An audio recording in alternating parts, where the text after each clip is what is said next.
Hello students, तो आइए स्वागत करते हैं हम आप लोग को एक नए वीडियो में। तो चलिए शुरू करते हैं हम लोग। तो इसमें क्या लिखा हुआ है, अभी तक हम लोग परावर्तन और के नियम और परावर्तन के प्रकार पढ़ चुके हैं पिछले वीडियो में। आगे हमारा जो वीडियो है इसमें समतल दर्पण पर लंबवत पड़ने वाली किरण का परावर्तन। ठीक है, तो परावर्तन में ही एक ये भी परावर्तन होता है कि अगर कोई समतल दर्पण है, आप जैसे यहाँ देख सकते हो समतल दर्पण है, अगर कोई किरण उस पर 90 डिग्री पे आ जाए, लंबवत पे आ जाए, ठीक है ना, एकदम लंबवत आ जाए, सतह पे लंबवत आ जाए, तो सतह पे लंबवत आ जाएगा तो अभिलंब के साथ कितना डिग्री का कोण बनाएगा? 0 डिग्री का, सबको पता है। अब कैसे बनाएगा सो एक बार फिर आप समझ लीजिए। मान लीजिए ये है और ये हमारा अभिलंब है, होता है ना ये अभिलंब। अब इसी पे आ जाए तो कितना डिग्री का कोण बना? अभिलंब के साथ 0 डिग्री का। बगल में आएगा तब ना कोण बनेगा।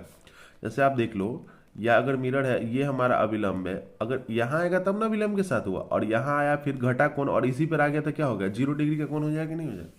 तो आपतित किरण का कोण कितना है? 0 डिग्री। आपतन कोण, तो अपतन कोण और परावर्तन कोण बराबर होता है, अभी आप पीछे पढ़ चुके हैं, है ना। तो इसमें परावर्तित किरण भी क्या होगा? 0 डिग्री। जितना डिग्री पे जिस पे आएगा किरण उसी रास्ते पर वापस लौट जाएगा। तो यहाँ पे लिखा भी है कि समतल दर्पण पर लंबवत पड़ने वाली किरण परावर्तन के बाद वापस उसी रास्ते पर लौट जाती है।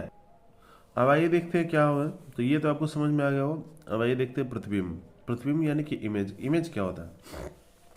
तो किसी बिंदु स्रोत से आती प्रकाश की किरणें दर्पण से परावर्तन के बाद जिस बिंदु पर मिलती है या जिस बिंदु से आती हुई प्रतीत होती है, उस बिंदु स्रोत का प्रतिबिंब कहते हैं। ठीक है।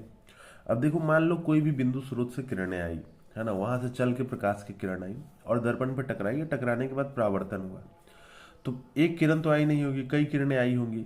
तो कई किरणें परावर्तन के बाद या तो कहीं मिल जाएगी, या ऐसा लगेगा कि दर्पण के पीछे से कहीं से मिलकर आ रही है।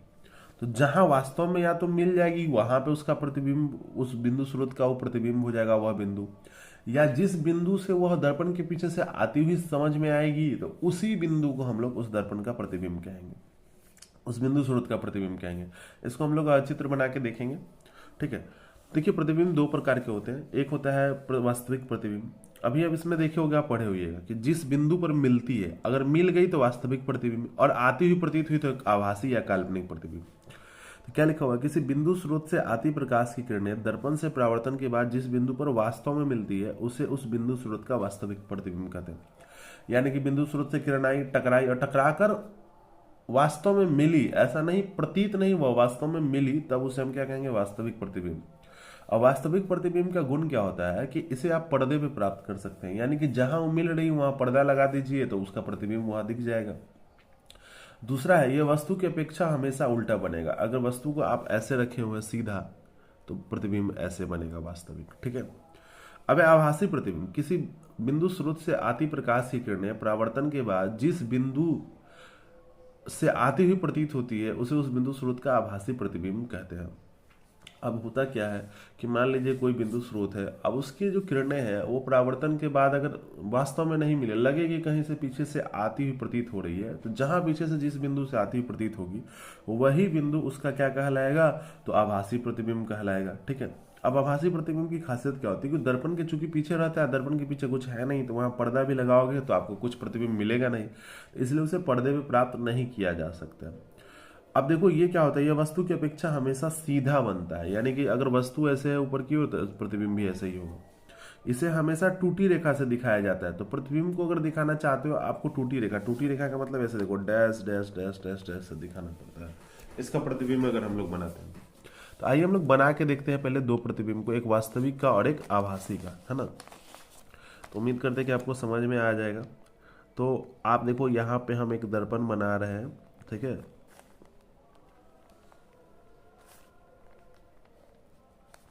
ये इसका मुख्य अक्ष है और ये इसका केंद्र है, मान लो। तो अब कोई बिंदु स्रोत यहाँ ले लेते हैं, ठीक है। तो बिंदु स्रोत आप यहाँ ले लिए, फोकस हो गया।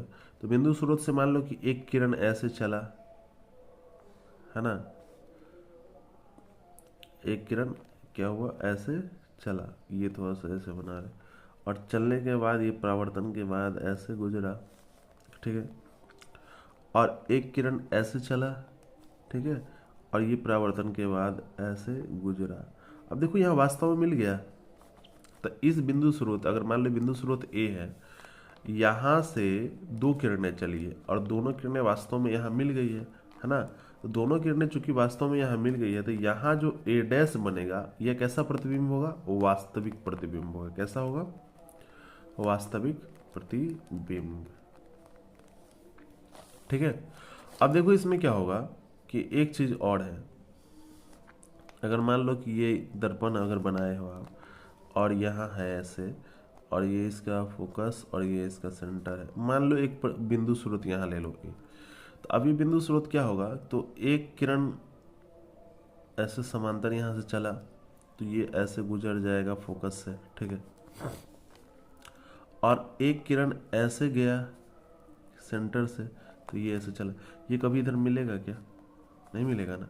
तो आपको फील होगा, टूटी लाइन से बनाते हैं, आपको फील होगा कि पीछे यहाँ से मिलके आ रहा है।